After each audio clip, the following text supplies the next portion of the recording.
Hi, I'm Dr. Joanna Herrera. I'm a co-founder of Circle of Hope. I'm a parent group facilitator at the Jabi to the teens.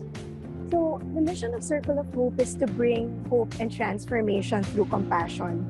So it's really about bringing hope through suffering. So suffering is a part of life, but we're here to be together and to accompany people who are suffering.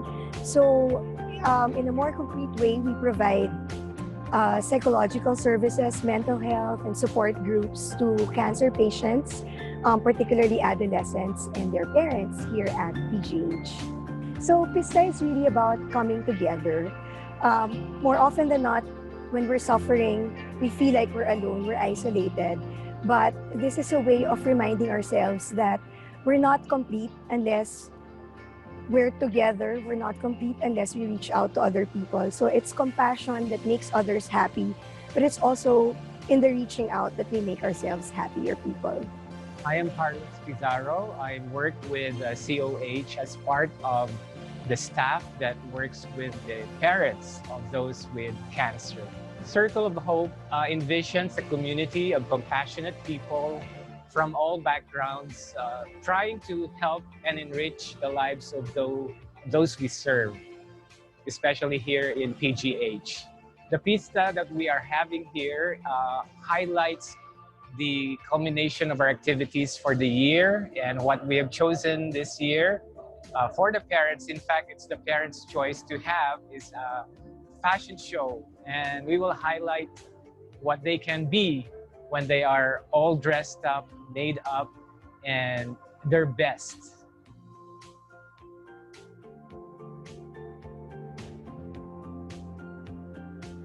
I'm Dr. Rod Peñalosa, also known as Kuya Rod.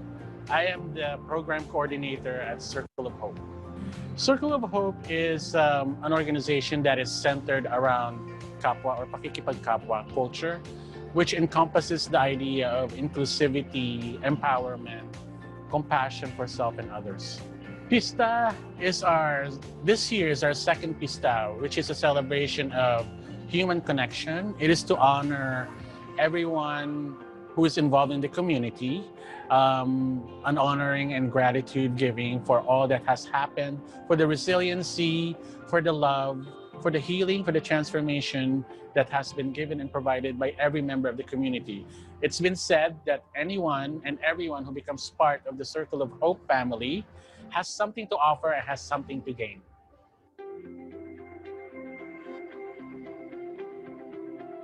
Ako po si Patricia Larce. I am 20 years old.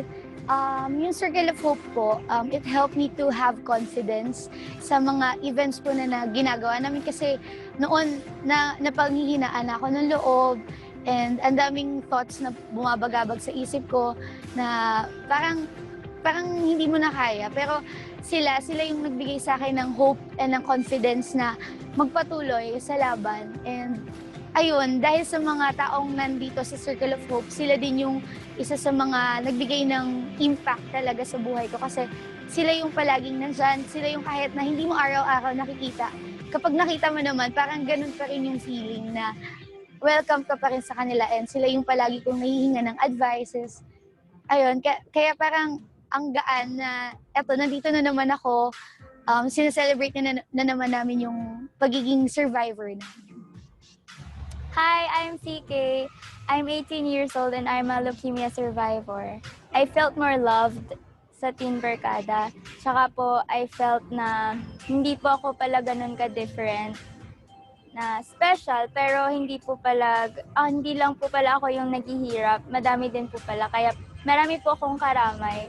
Kaya somehow supported, very supported, tsaka po parang nadagdagan po yung family member ko. Hello po, ako po si Ching Maricale, 19 years old. Nung nag-start po yung Teen Barkada, nakakasali po ako doon and marami din po nakilala mga friends. And yung mga ginagawa po sa Teen Barkada is laking tulong din po para ma-process po yung emotion namin, yung may napagsasabihan po kami ng mga problema namin or nung anumang gusto namin i-share na hindi namin kaya i-share sa iba. Yun, malaking tulong po yung Circle of Hope kasi nandyan po sila lagi. na kahit di mo sila kasama, pwede mo sila makontak. Maaasahan mo sila lagi sa bawat oras. Ako po si Michael Angelo, si Obusan, 22 years old. Ako po ay isa sa mga kuya na ngayon. Nag-facilitate po kung saan kami magkikita-kita. Tapos ako po yung nag-aano sa kanila kung kamusta na sila at sana ako yung pumipilit sa kanila na umunta. Hindi naman sa pumipilit na kailangan talaga nila umunta kasi kwentuhan tapos yung marami silang sinasabi sa akin tapos nag-advise ako sa kanila kasi isa rin yun sa nakuha ko sa mga ate at kuya kasi ganun sila Doc Rod or sila Doc Javi, Ralph, marami pa silang tinuturo about sa amin kung paano i-handle ng mga problema tsaka sa mga about sa sakit, mga ganyan. Tapos yun, ina-apply ko naman yun sa kanila na natuturo ko naman po.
Thank you po, Circle of Hope.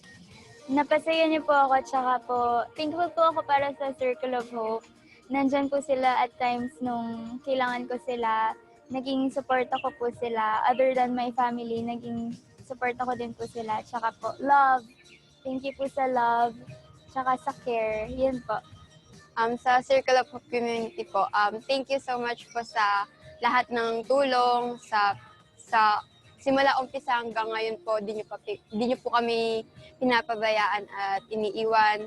At patuloy niyo po kaming sinusuportahan sa anumang mga pagsubok na new journey namin sa buhay, like sa study namin or sa ano pa mang ano. And thank you din po sa lahat ng opportunity na binigay niyo po sa amin na ma-experience namin yung pag-modeling, yung mga kung ano pa. So yun po. Nakapag-experience kami ng prom na kahit na may sakit kami, na-experience namin yon. Kaya thank you po sa lahat po and God bless po. Sobrang salamat kasi dahil sa inyo, dahil sa group na to, nagkakaroon kami ng life. Yung life namin, yung journey namin dito sa PGH is hindi boring, hindi malungkot, full of something na hindi namin makakalimutan sa madami pang buhay na, sa madami pang panahon or madaming years na mabubuhay kami. We will treasure the memories we had with you.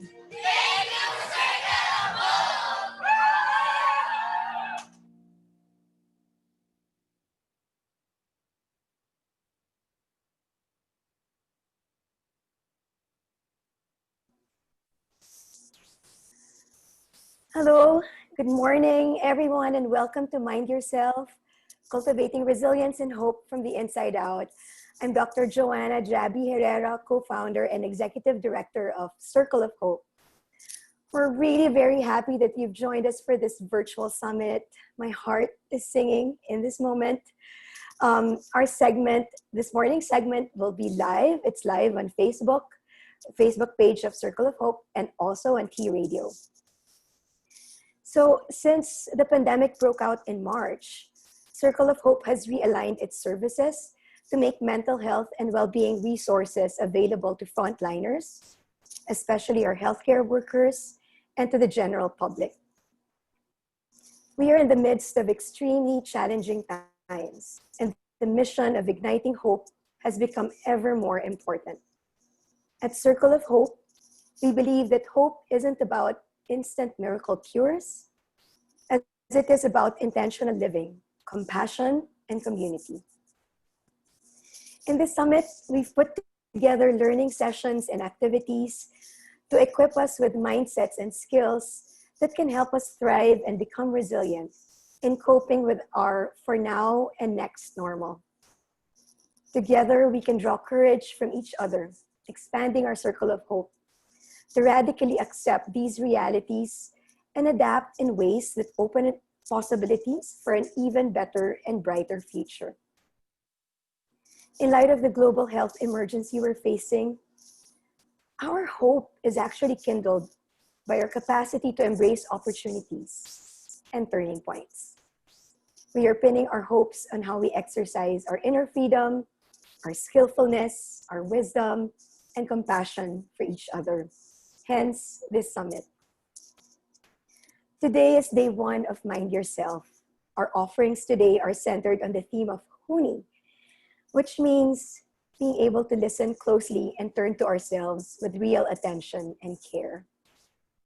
We cannot give from an empty cup. The only way we can sustain ourselves through difficult times and care for others is to include ourselves in the circle of care. So we open our summit with a keynote segment on why mindfulness needs to be our new normal. And that's going to be with Dr. Rod Peñalosa, Ms. Tucci Reyes, and Ms. Anne Gauthier. Mindfulness is a public health revolution that can have huge benefits on our well-being and resilience. However, it's also important for us to understand what mindfulness is and isn't. So please tune in to this discussion. In the afternoon, we have a special performance by longtime Circle of Hope friends, 92 AD Vocal Ensemble. They're a group of former Ateneo College Glee Club members to inspire our hearts for an afternoon session of loving and caring for ourselves. We have a guided meditation followed by insight sharing groups on self-care. We will also learn from everyone. So we thank our partners and sponsors for supporting this event. What If Manila, our event partner, you have been unbelievably dedicated to this event. You blew my mind away. Thank you, What If Manila, and air hugs to you. Blogger XPH, T Radio, Pinoy Rap Radio, Hello PH Tourism, 3J Plastic World, Zen Nutrients, and Serendipity Candles. We have giveaways for today. So in order to join, you need to do your kindness pledge. You can share one thing you learned from each day or segment you attended. Follow us on Instagram at Circle of Hope CS and like our page on Facebook at circleofhope.mm. Make sure you tag us at Circle of Hope CS and use the official event hashtags COH Mind Yourself and Kindness Pledge. Don't forget to make your account public.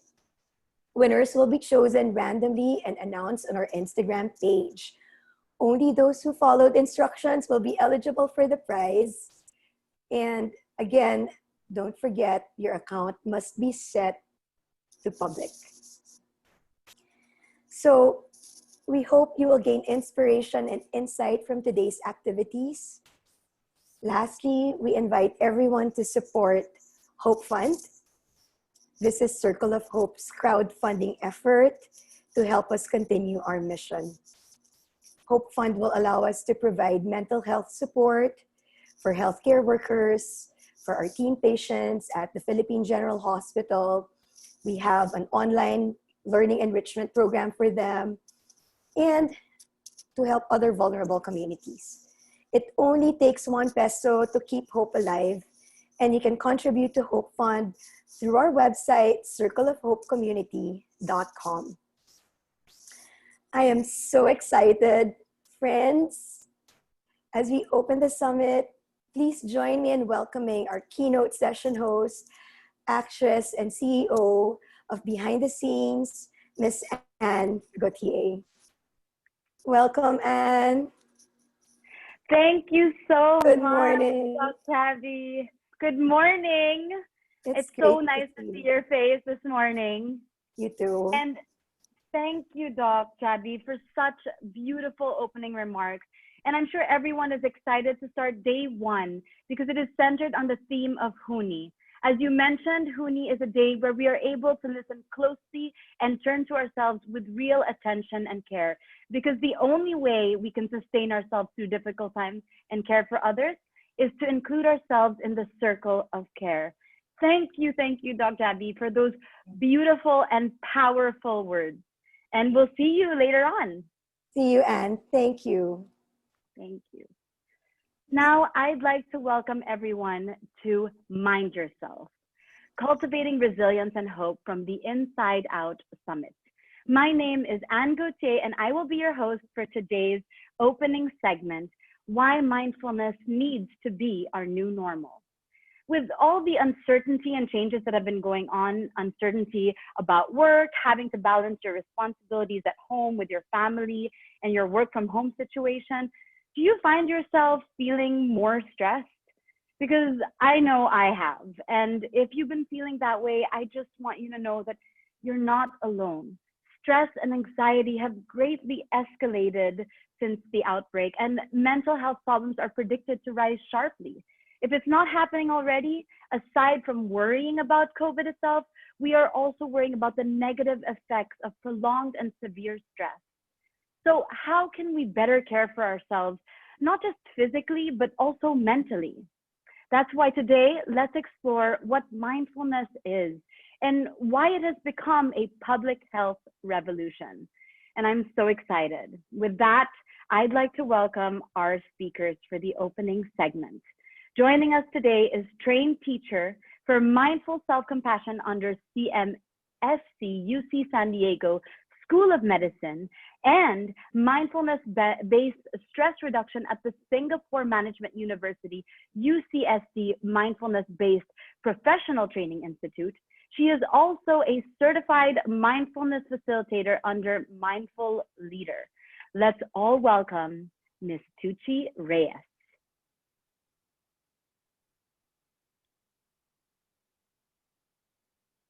Hi, Tucci.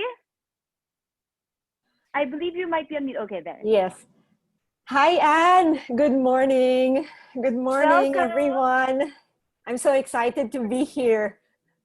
And we're excited to have you here. I was giving a moment of, sorry, yeah. We are also going to have another speaker that's joining us today. Also with us today is a co-founder of Circle of Hope. He has an MA in counseling psychology from University of San Francisco and a PhD in East-West psychology from California Institute of Integral Studies. He is completing his final year in the Mindfulness Meditation Teacher Certification Program through Awareness Training Institute and Greater Good Science under the mentorship of Dr. Tara Brach and Dr. Jack Cornfield. Joining us is Dr. Rod Peñalosa. Welcome, Rod. Hi, Anne.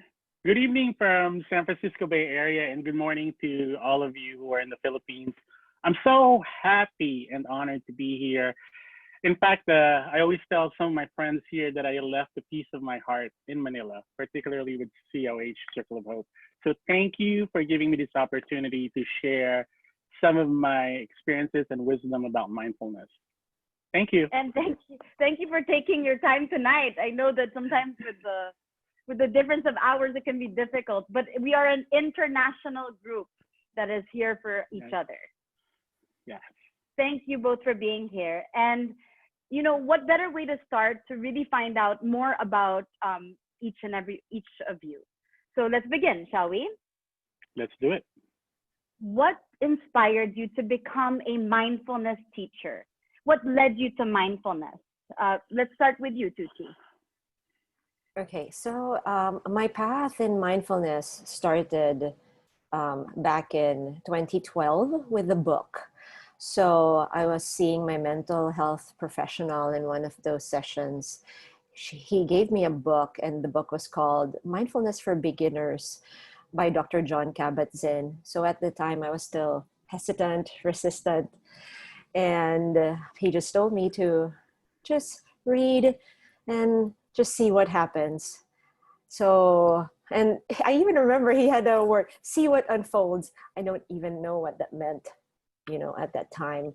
So I was struggling with anxiety, with depression. I also had an autoimmune disorder, which was only diagnosed properly after a journey of 5 years. So that was Wow. a lot of suffering, really a lot of suffering.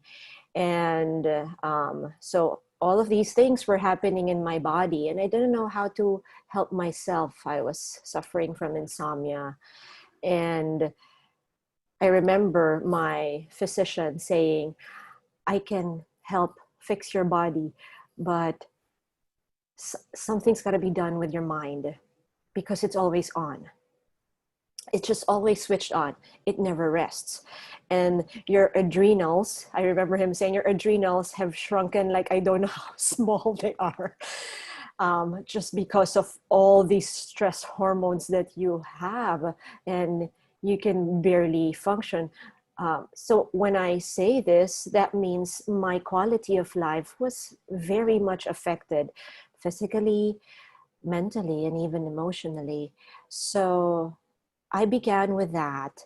And when I first took my 8-week program in mindfulness-based stress reduction, just the first time I was seeing my thoughts away from me like a movie, like different scenes, movie clips. I said, okay, what's this? What's happening? And for me, it was just different, just to see that my thoughts are thoughts, and how it was the beginning of liberation for me, especially in relating to what enters my own mind, especially how I relate to myself. So that was the beginning. It was a personal journey, and I fell in love with it, that I started doing it professionally after a few years. There you go. So that's my own journey. Thank you so much. I love that. Like when your doctor mentioned, I can heal you, I can fix your body, but I can't fix your mind. Mm-hmm. That's so powerful, because I think we do forget that we need to take care of our minds. So thank you so much for sharing your journey. And we're excited to hear more. But how about you, Rod? What got you into mindfulness? Yeah, I totally agree with Tucci that mindfulness for me as well has been a personal journey. And I always say that mindfulness found me and not the other way around. I've always been emotionally sensitive, not just to my own thoughts and feelings, but to the experiences of other people as well, which I came to discover later that there's actually a name for it, that I'm actually an empath. And this is a powerful tool in my work as a clinician, as a psychotherapist, but it also brings many challenges. Growing up, I was bombarded with anxiety for so many years.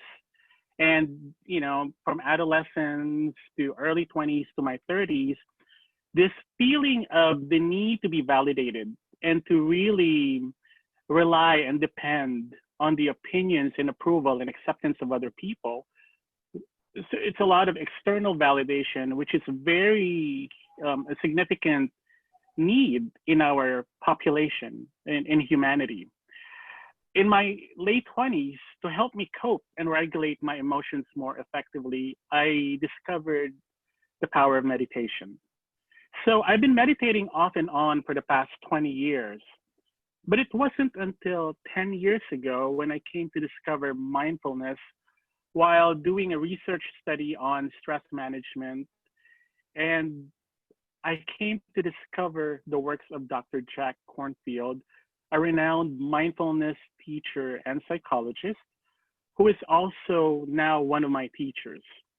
Also, the works and writings of Zen Buddhist monk Thich Nhat Hanh and the Catholic monk and poet Thomas Merton.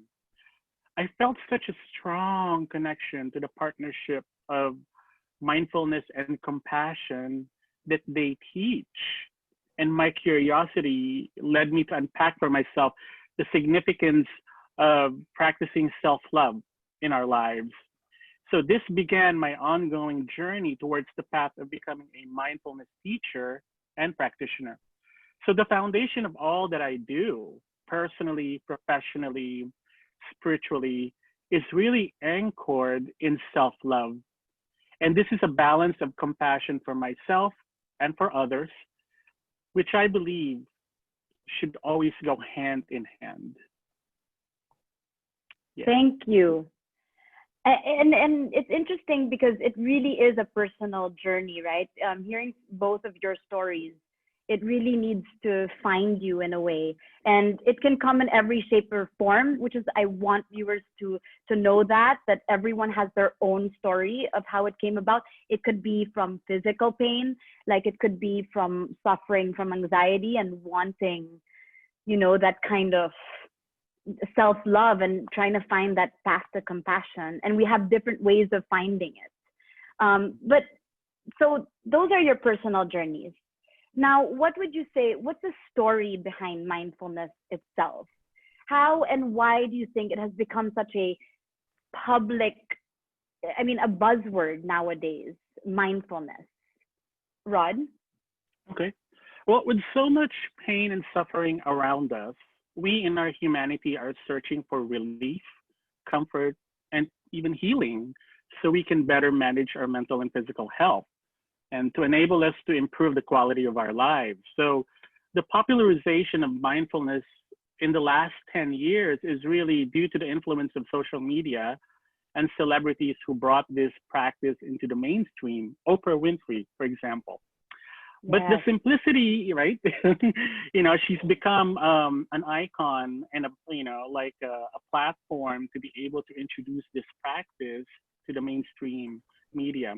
But the simplicity of the term mindfulness is deceiving because it is really a practice that can take us to the deeper parts of ourselves in our minds and in our bodies. So although the principles of mindfulness are grounded in the contemplative philosophy of Buddhism that speaks about the importance of awareness, non-attachment, and loving kindness, mindfulness is not a religion.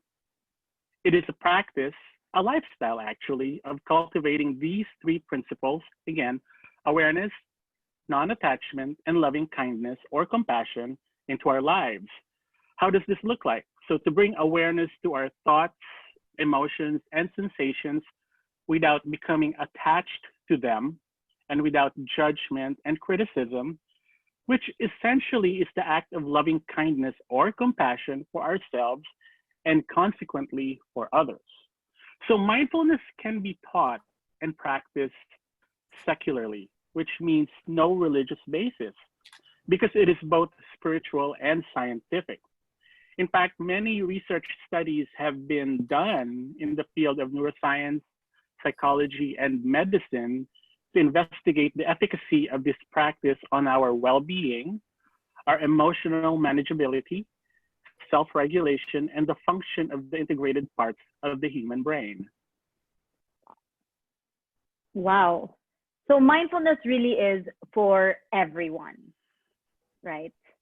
Yes, and it's a lifestyle that transcends just sitting, breathing, and meditating, which we will go into more details later. Thank you. How about you, Tucci? So there are many definitions actually in mindfulness now. Favorite of mine is paying attention. So that's one of that's actually the academic definition.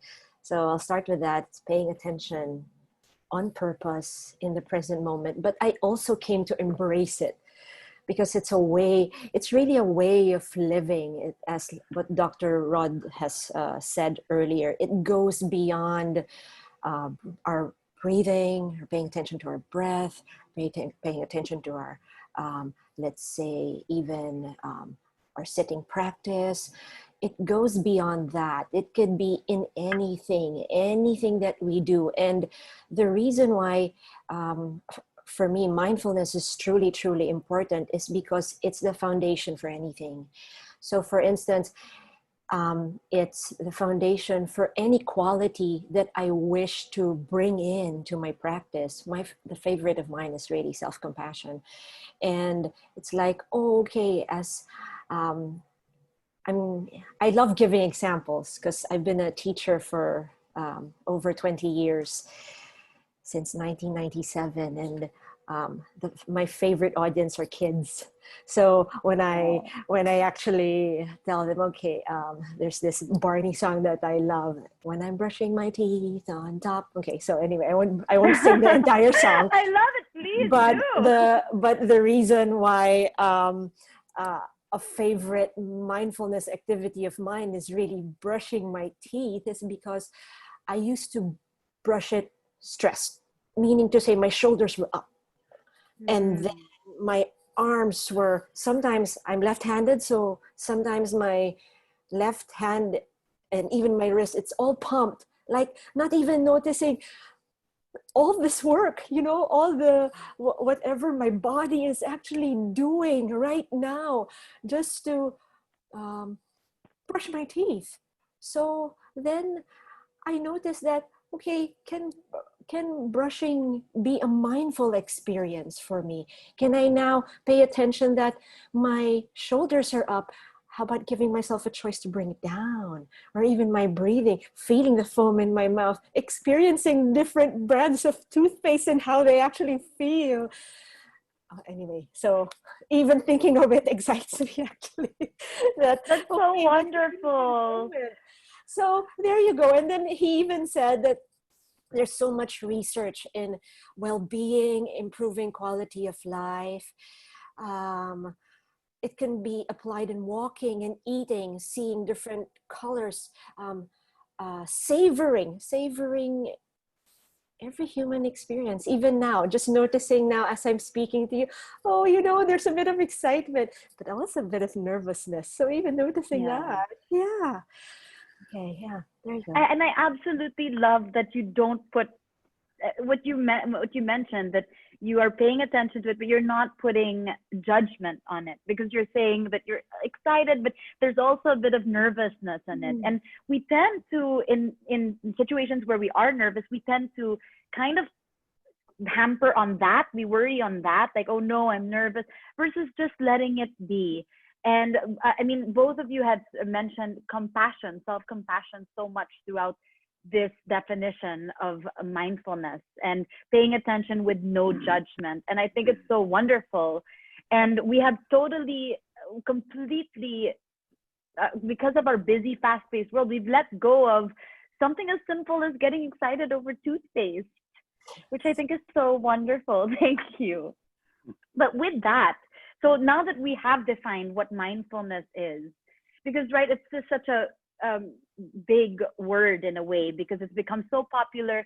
Like you mentioned, Rod, Oprah has talked about it. It's become a celebrity trend that we kind of get lost, and our viewers, I'm sure, understand, can relate as well, in terms of what, I mean, we Google it and there's so many different things.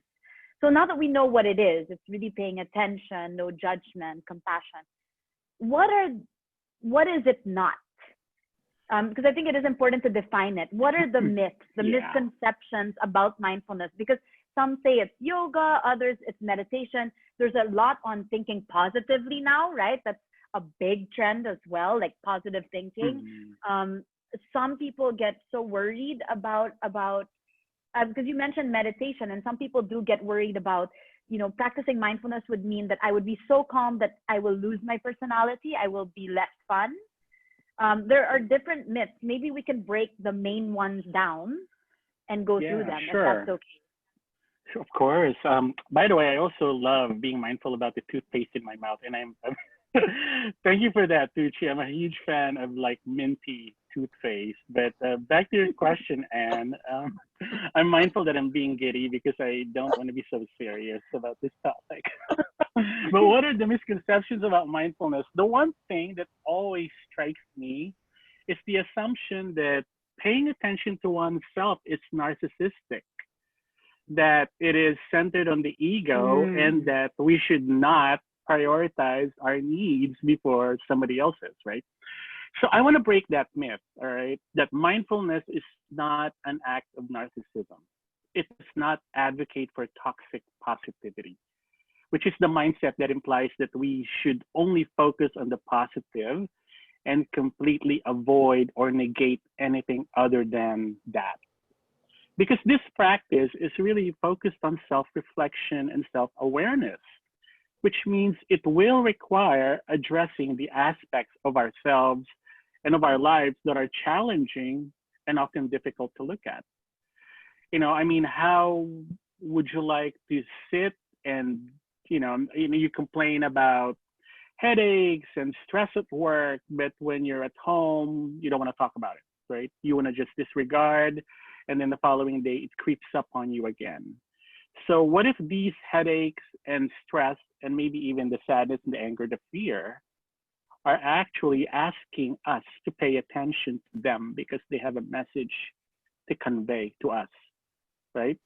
But if we are going to gain peace, equanimity, wellness, and healing, we should not avoid or dismiss the experiences of being with uncomfortable thoughts and emotions. The form of paying attention to the parts of ourselves that we often dismiss is huge. I mean, it is going to open up our hearts and our minds to increase capacity towards compassion for oneself and for others and improve overall well-being. One of my favorite authors and psychologist who is an advocate of self-compassion, Kristen Neff, has this really beautiful quote. And she says that loving ourselves brings us to capacity of resilience, compassion, and understanding within, all of which are essential parts of being human. So, and Tucci, and to our guests, our attendees, think about our culture as Filipinos, right? How often do we hear the words, put yourself first, or pay attention to your needs before somebody else? Love yourself, express that feeling. And when I say love yourself, I'm not talking about just retail therapy, right? Materialistic sense, that could be a part of it, but love yourself and really ask yourself that question, when do I come first? Or when do I get to focus or pay attention to what I need? And the mindfulness practice cultivates that awareness for us. And it's not selfish, it's not narcissistic, it's not egocentric. So that is probably the main point that I want to make. I'll turn it over to Tucci, and then if I have something else to add, I'll just chime in again. Thank you. So, so how about you, Tucci? Yeah. Yes. So there are actually many, but one thing that a few that I can point out is some people think that it makes one lazy, or let's say less productive, undermining motivation. And there's so much research already that it does the complete opposite. So meaning to say, even when, for instance, a group of people have the same output, let's say there are two groups, and they're supposed to have the same output. What they found based on research is, and many studies were done through the years about this on productivity as well, and on motivation, is when a human being catches also what they become, what they're aware of in their own mind, seeing patterns that are no longer helpful or that are still helpful for them, then they can make an informed choice based on basically what comes into their minds. So what they notice is the things that were unproductive, or maybe I would say unhelpful in their thinking process, they just become more aware of it. Like, okay, so, and when I talk about, let's say, laziness, it does the complete opposite. In fact, I was a chronic procrastinator. So I love procrastinating, not that I still don't. But the difference now is I catch myself and then make an informed choice. What do I do now? What do I do now with all this awareness? And how do I move forward? What are the choices that I can make now to help me meet this deadline or this certain task, whatever the task is? So, and when people say that mindfulness is like this, mindfulness is this activity or this activity of this activity, my take on it, they're not wrong. No one is wrong, okay? Because mindfulness is really all about awareness. So any human experience, any human condition, and Dr. Rod said it earlier, even the bad, even the no-go zones. How about our own no-go zones? What are the things that, okay, how about taking a look and just acknowledging insecurity or the need to, so I'm gonna put everything, I mean, a lot of things on, how about to please people? Or how about uncomfortability? How about resistance? How about struggle? How about I don't want to do this? Or how about aversion? What don't we like? So even that, looking at what we like, what we don't like, and maybe what is nothing to us, what is neutral, or maybe even when there is the lack of it, how about even apathy, even being aware of that as well. So it's really a moment to moment experience, and not maybe before embracing, at the very least, starting to say, hello, part of me, you're there.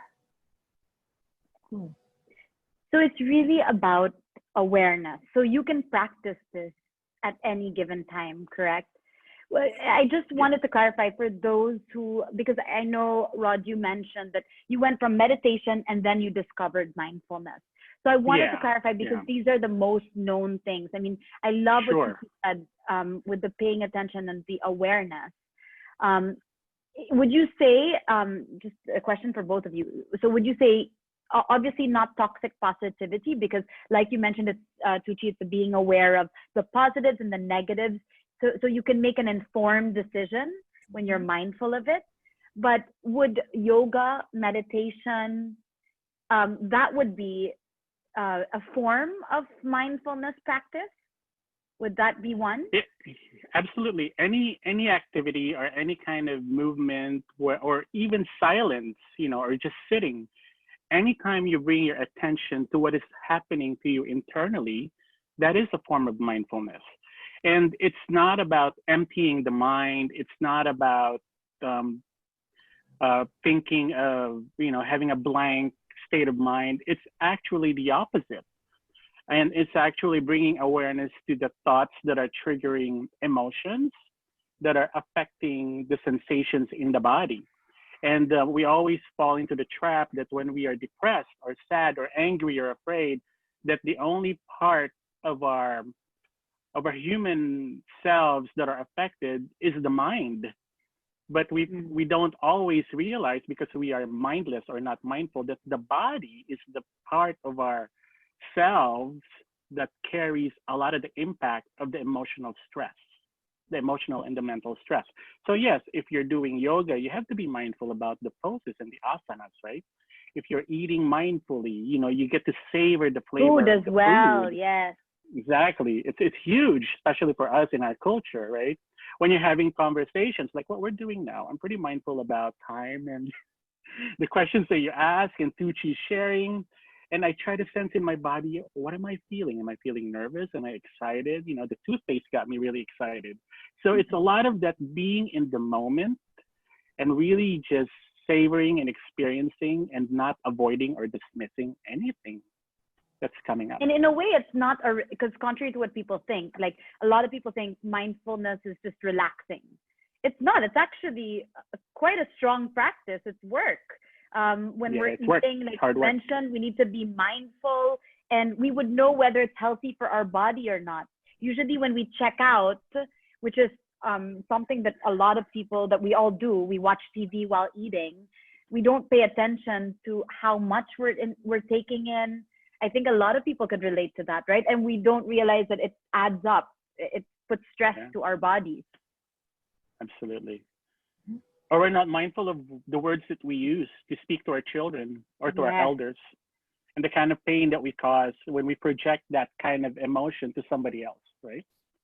So actually, speaking of that, because you did mention it is self-compassion, and that it's not, that especially culturally, we tend to think that if we take care of ourselves and we're mindful of ourselves, we are selfish and narcissistic in a way. What would you say are the benefits of mindful living?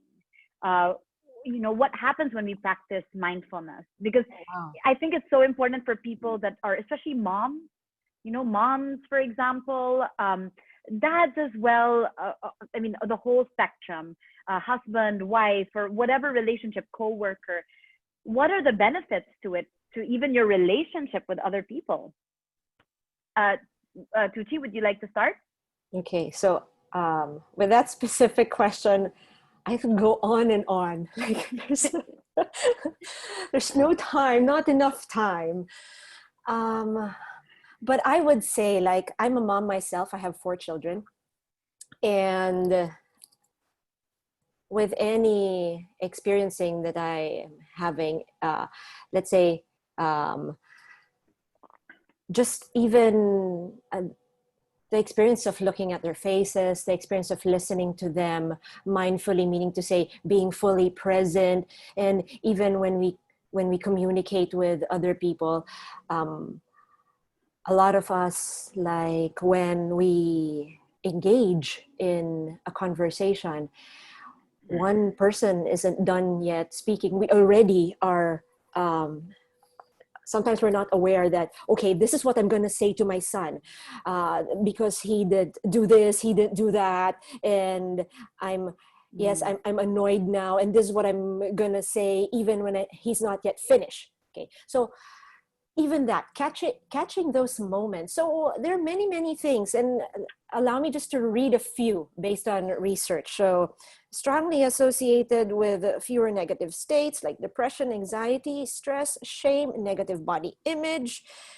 linked to more positive states like happiness, life satisfaction, optimism, linked to better physical health. And then even with our frontliners now, and even our heroes now, who basically go through so much stress and struggle and suffering day to day, caring for all of us, actually. So it helps. I can't really name any profession or any body who, let's say that it cannot be beneficial, but also acknowledging that we are diverse and different from each other. So meaning to say, one form of mindfulness practice doesn't necessarily mean it will work for another. Okay, honoring that. Okay, so in my teachings, I always love to say there's no right or wrong, and the invitation is about honoring your own. It's a favorite line of mine because as I teach, I also say it to myself. I say this to myself, bring that quality, okay. Honoring also, like, sometimes that sucks for me. Sometimes that's annoying for me. Sometimes I love it and I embrace it. And how about the invitation of being okay with that, because it is how it is for me in this moment. Sometimes I get relaxed with mindful eating. Sometimes I do not, because I don't like what I'm eating. So sometimes I don't like what is served. So how about if we go back to, let's say, a mindful shower? Sometimes it relaxes me, sometimes it doesn't. Sometimes when I lay down in my bed and do a soft sigh mindfully, sometimes there are emotions there, happy ones, neutral ones, and even challenging ones. So also, honoring that it does work differently for many people, but at the same time, bringing their own mindfulness practice in what they are doing of everyday life. Okay. Thank you. How about you, Rod? Okay. In the 15 years that I've been practicing as a therapist, the questions that I have been asked, that I discovered that is most significant for my clients are the following: do you hear me? Do you see me? Am I significant? And these are the questions that often are left unanswered because of the need for external validation or acceptance from somebody else. So because mindfulness is a practice of self-awareness, a lot of the benefits of mindfulness really fosters a sense of self-reliance. So what this means is the practice teaches us how to rely and depend on ourselves to harness our well-being without really expecting, demanding, or assuming that our joy, peace, confidence, whatever it may be, is somebody else's responsibility. Although humanity is relational, and it may sound harsh and insensitive, but it's really not anybody else's responsibility to figure out whatever it is that makes us happy or makes us feel good about ourselves. And the benefits of mindfulness is in helping us cultivate this sense of awareness that has always been within ourselves. So mindfulness practice enhances our mental, emotional, and physical well-being because we are able to effectively and efficiently manage our environmental and relationship stress. So we develop a clearly defined sense of self, and we become more trusting, this is important, of the information that comes from within, right? So we can make wise decisions about our lives without necessarily depending on, feedback is good, but without necessarily depending or attaching our decision-making capacity based on somebody else's approval. We become an active participant. Sorry, can we just elaborate a little bit on that? Because I do think a lot of people do. I mean, I myself struggle with decision-making, where the trusting myself and I need to ask for validation outside. And I think a lot of people can relate to that. So how does mindfulness help in that? It's tricky and it takes practice, but the heart knows what it wants. And it may sound Pollyannish, cliche, even corny, right? But in the silence of our minds, or even in the chaos of our minds, if we just allow ourselves to sit and just focus on the breath and really ask that question and listening to what the heart is telling us and what the gut feel is, you know, that gut feel that you feel in your gut. That's why the expression gut feel, and trust it. I'm not saying that the decision or the answer that comes up is 100% accurate. But regardless of what the answer that you gain or the insight that you gain from your heart and from your gut and from your mind, I think it's most important to realize and recognize that that answer comes from within you, not somebody else. You know, and no regrets, you know. So if it turns out that the response that you gathered from within yourself is not the right one, then that situation will lead you to whatever it is that will open more doors for you. So it's a lot about trusting. And from that trusting, actually, this is something, because I feel like it is related to trusting yourself, and also with what Tucci you mentioned of being aware of it's not it's positive or negative emotions, right? Being aware of it. There are a lot of people, and I know many in my environment, and actually all of us have these phases because we are going in such a fast-paced world, and we're overwhelmed. So even in our relationships, we tend to, let's say, burst out of anger. Does mindfulness help squeeze that down, or does it, on the contrary, by paying attention to it, does it alleviate it? What does mindfulness do to these emotions? Like, because we are human, and human beings do feel lots of different emotions. And what does it do? How does it benefit someone who has anger issues or is feeling heavy and sad, which I think yeah. Well, these emotions carry a lot of information. They're very loaded, actually, and they have a lot of messages that they are very triggering, because it is our responsibility to figure out what the underlying message is underneath that anger. So what I always tell my students and our clients, and because this is how I've been trained, and it's probably similar to Tucci, is don't avoid, don't dismiss. Learn how to sit with the discomfort of the experience and breathe into that space. So I'm not saying that this is an easy process, but the anger is not the enemy. You know, the anger is actually a messenger. And the question that I always ask is, what is the anger about? What do you think the anger has to say to you at this time? You know, and then you just kind of build up that question, and then just listen intently without judgment. Usually we get so caught up with what we assume other people want us to say or think or do that we fail to hear or even recognize what's happening internally. We fail to hear. We don't listen because we make assumptions that our information is not good enough. So it does take some work. It does take some practice. And this is really a deep, heavy, intense work on self-compassion and self-love. Mm. So Okay, people so with experienced anger, yes, Yeah. Tucci, please. yeah. Please. Okay, so there's when Rod and I, well, Rod will just say if he agrees with me or not.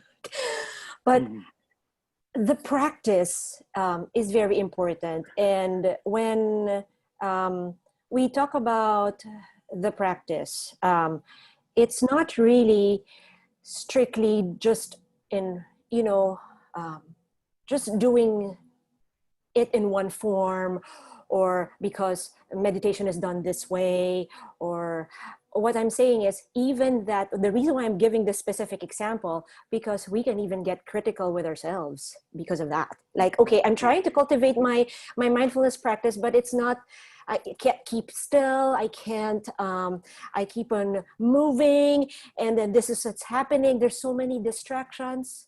Okay, so this is what I mean by mindfulness is loving awareness of the experience, and the quality of kindness and compassion is the loving awareness of the experiencer. Okay, the one experiencing it.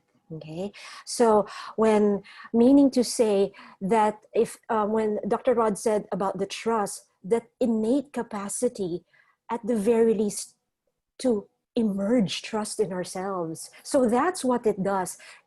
If there is no trust yet for oneself, that's okay, that's fine. Everybody goes through that. I did. I don't know if there's common humanity there, but I did, like doubting myself and having so much self-doubt. But at just the emergence of, okay, so I'm really angry right now. I'm about to snap. I'm about to say this. How about I stop?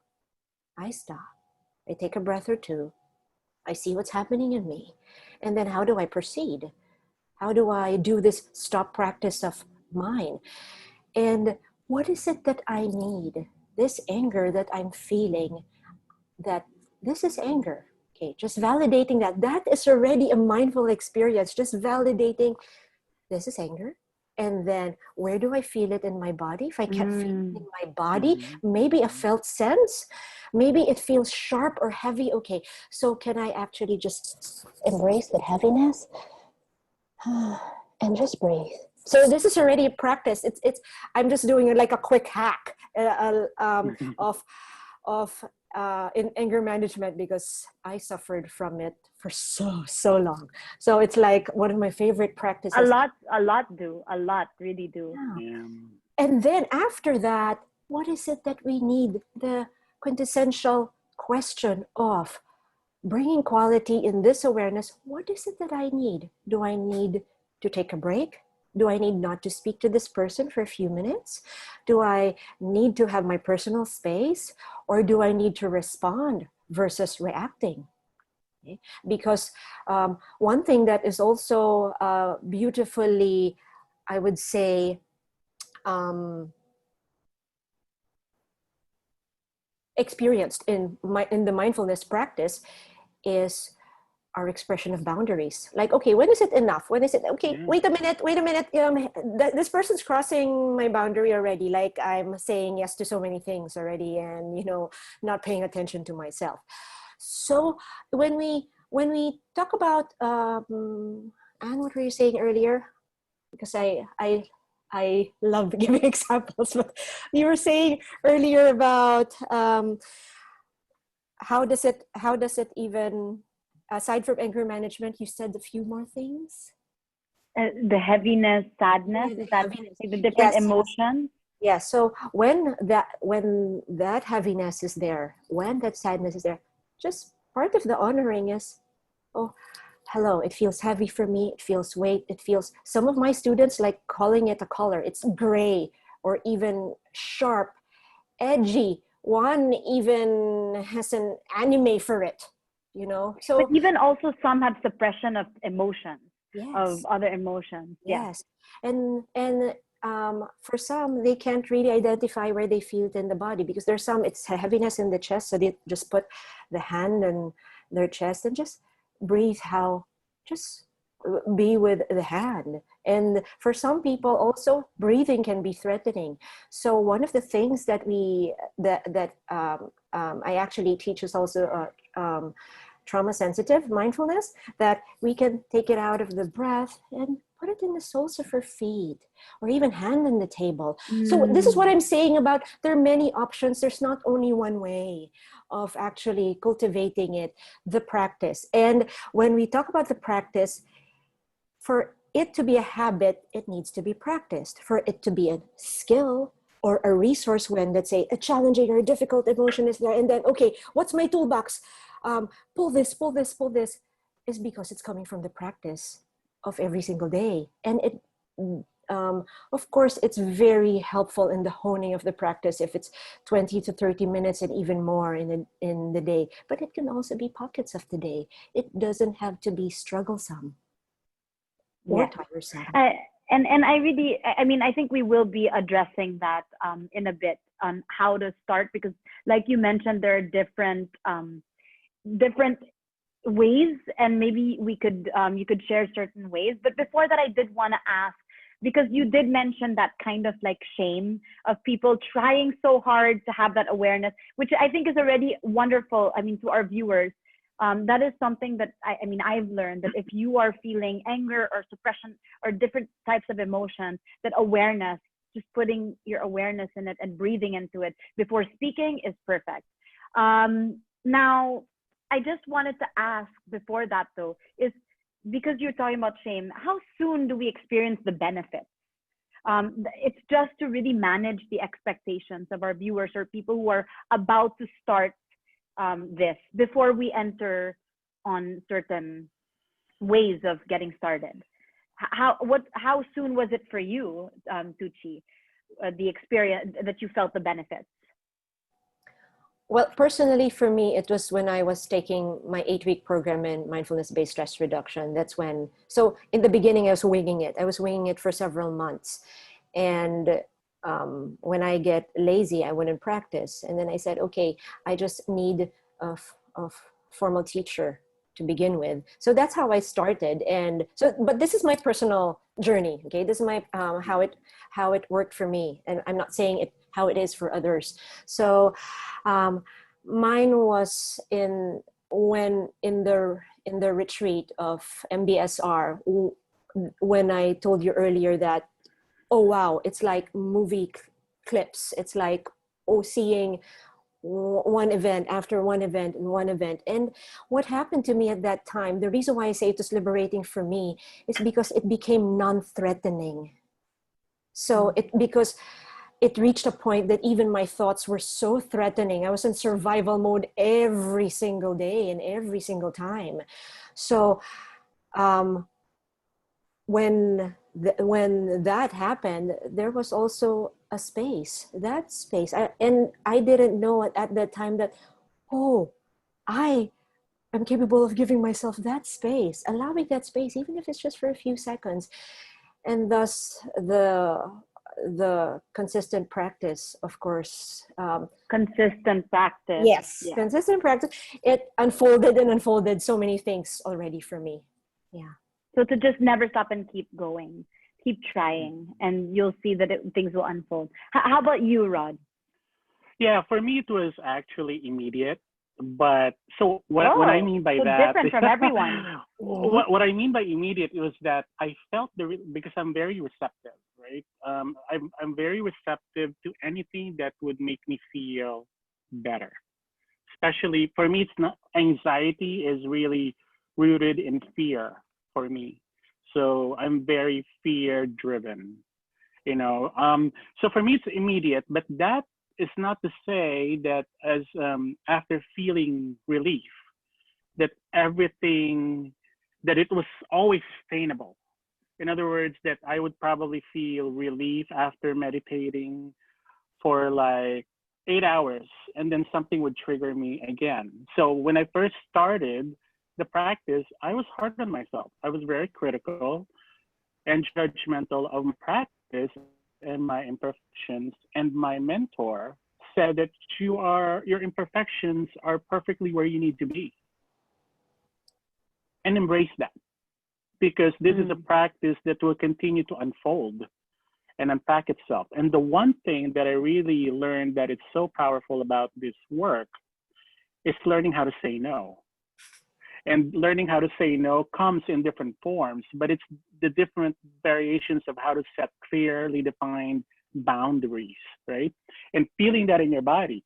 So how I realized that I was feeling better was by paying attention to how my body feels, because I learned to recognize the difference between being stressed and being relaxed. You know, so when we're stressed, our muscles, our nerves are tight. And, you know, we breathe on a very shallow surface, you know, but through the mindfulness practice, and my practice is very probably different from some of the others, I incorporate the breath with inner dialogue, and I become very aware. Yeah. Is that a way to get started? Something that we can share with our viewers? Is that how you started focusing on the breath? Focus on the breath without any preconceived notions about how it should be done or what the outcome should be. Just focus slowly on the inflow and the outflow of the breath. And with every inhalation and exhalation, allowing the parts of your body to loosen up, to relax, and, you know, to feel a sense of equanimity. And that may happen immediately or it may not. It really depends on the kind of day you're having. But like Tucci, just to add to what Tucci was saying, consistency in the practice, 10 minutes a day is a good place to start. Well, actually, speaking of that, Tucci, would you have something to share with us? A small practice for us that we can maybe do, why not, you know, right now? If that's possible? But before we get into this small practice, I'd like to take note of what you said, that we just have to keep on trying. Actually, no, we don't have to keep on trying. Because trying, because trying usually feels strugglesome, sometimes stressful, sometimes enhances even the inner critic and judgments in us. Sometimes, I'm not saying all the time. I love that. That's so good. So let me just bring a little bit of awareness in the trying. There is already a mindful experience there, or the mindfulness practice that, oh, this is how trying feels like for me.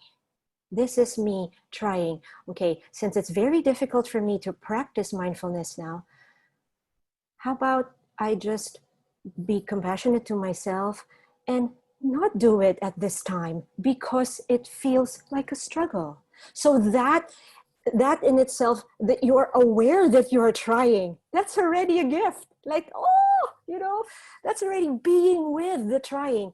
And then after that, bring in also a quality of that you'd like to give to yourself. What do I need right now? Because I'm trying and trying. But what is it that I need?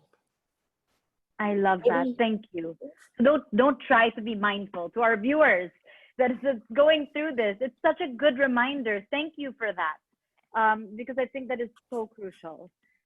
Yeah. Okay. So Yes. I'd like to invite everyone to a practice. This is a brief practice. It will just take about 3 minutes, and we'll spend a minute or so in each center. A favorite of mine is called the 3-center check-in.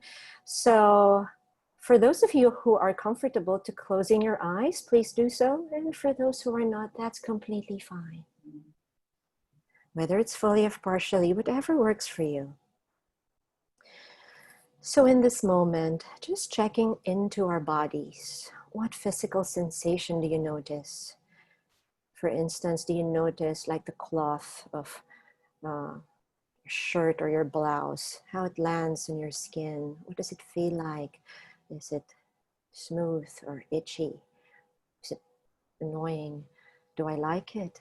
Do I not like it? Are you feeling it? Noticing even temperature.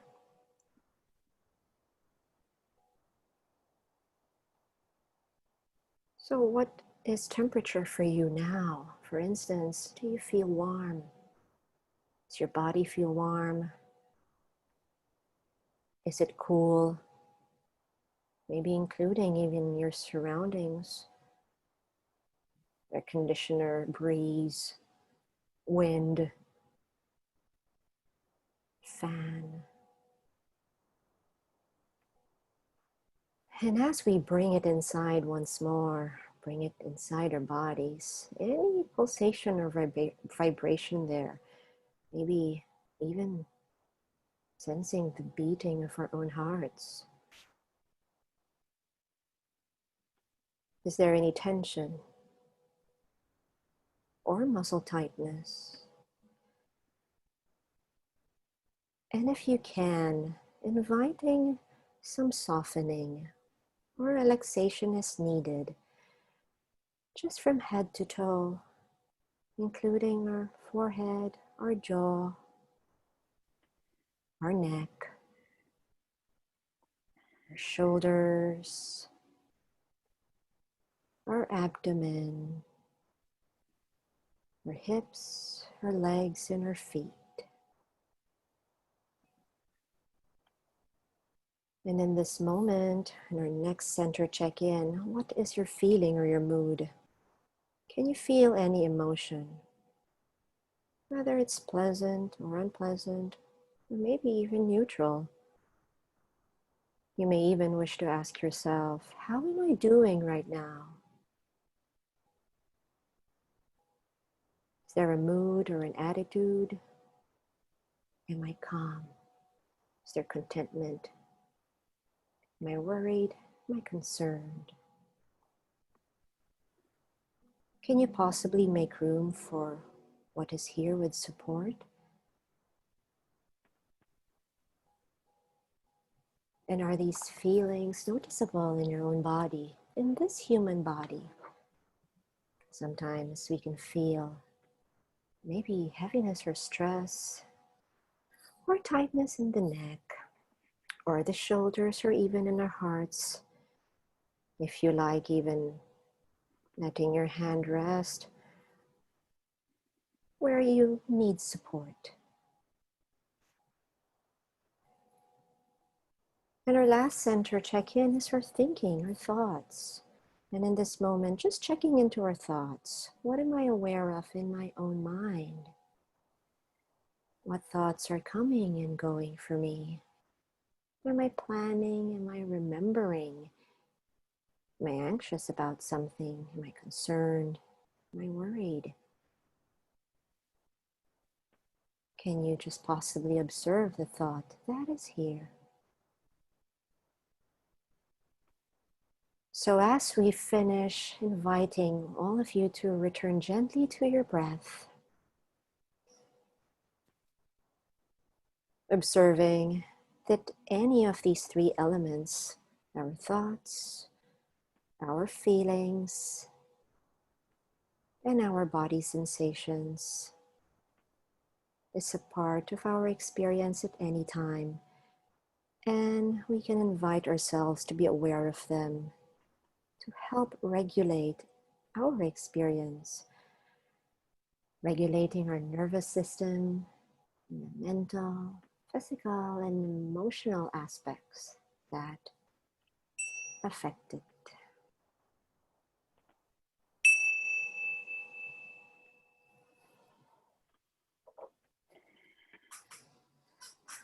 Okay, I lack time, but there you go. That's called the 3-center check-in. Doesn't have to be that long. It can be as quick as, what am I thinking? What am I feeling? Beautiful. And how am I feeling it in my body? Okay. Thank you so much for that practice.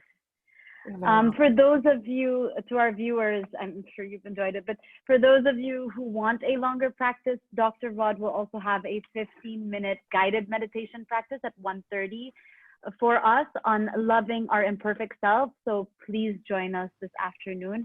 Rod, would you like to quickly just say something about this meditation? Yeah, it's just beautiful. Thank you so much, Tucci. I need to come back to earth now. But the final word actually is just give yourselves the permission to feel and experience the gift of love and compassion, the love and compassion that comes from your heart, that you so easily offer and give to others, and take the time to be mindful. So this is a form of a prayer that one of my teachers shared with us, and it says, may whatever arises, whatever the circumstances may be, serve as the awakening of compassion for yourselves and for others. Thank you. Beautiful. And then How about you, Tucci? Yeah. On a last note, it's really just to include oneself. Just remember to include ourselves in the circle of awareness, the circle of compassion. So we give so much out there for others, for ourselves. So the invitation here is just to remember to include oneself. And as we continue to love others, we also continue to love ourselves up. And as we love ourselves up, we also have the strength and the capacity to love others up. There you go. Thank you so much. Thank you to you both for sharing all your wonderful insights and your time. I'm sure our viewers learned as much as I did. And it was great to clarify what mindfulness is about and just even get that, oh, it was so nice to just do that check-in. Now I'm a bit too relaxed. No, I'm perfect. It's like I'm just feeling great. So thank you. Tucci, Rod, please stay with me as we close this segment. So I do want to thank our viewers for sharing your morning with us.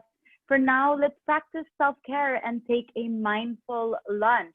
As Tucci mentioned, not just brushing your teeth, mindful eating.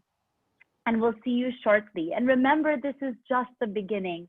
Join us this afternoon at 1 p.m. We will have a musical performance by 92 AD Vocal Ensemble, a guided meditation practice by Dr. Rod, and even insight sharing groups on self-care practice.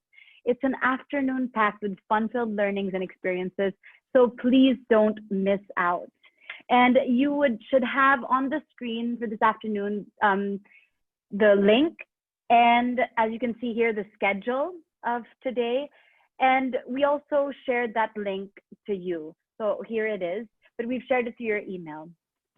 And we don't only have today, everyone. So please join us for these 3 upcoming days.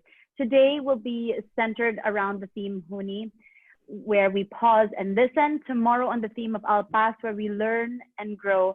And the 3rd day on Sibol, where we participate and give. It's a wonderful program. Once again, I'm Anne, and it's been a pleasure being your host and sharing this mindful morning with you. Have a great, wonderful rest of the day, everybody.